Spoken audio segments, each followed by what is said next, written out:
first United States Army group, world's greatest fake army, also known as FUSAG.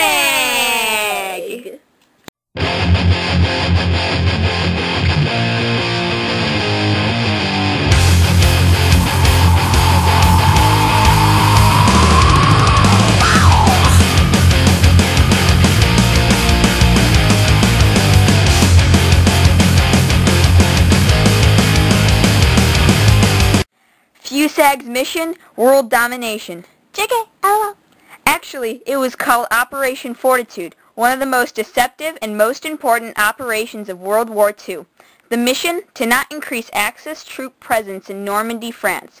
So basically, it was to delay the movement of German troops to Normandy and prevent a counterattack.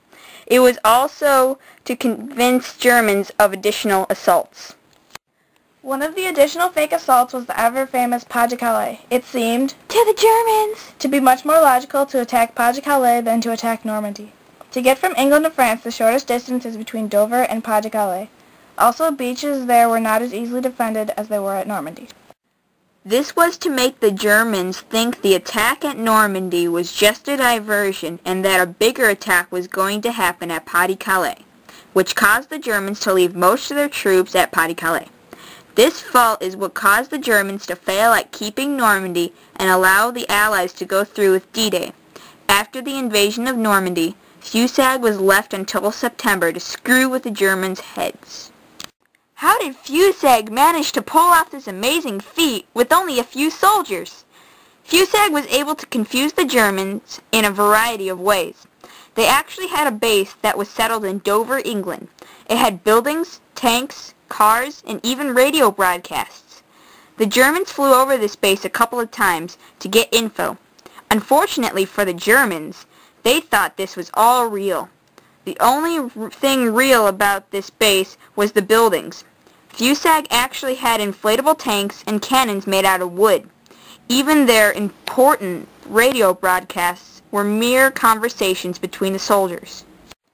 To really mess with the Germans, the English sent out fake orders. They even moved around their realistic equipment. The conversations caused the Germans to believe there was a massive army led by Patton. The fact that Patton was their general made the Germans freak out because Patton has a reputation of being beastly and awesome. FUSAG also had a plan called the double-cross system. They used people called double agents.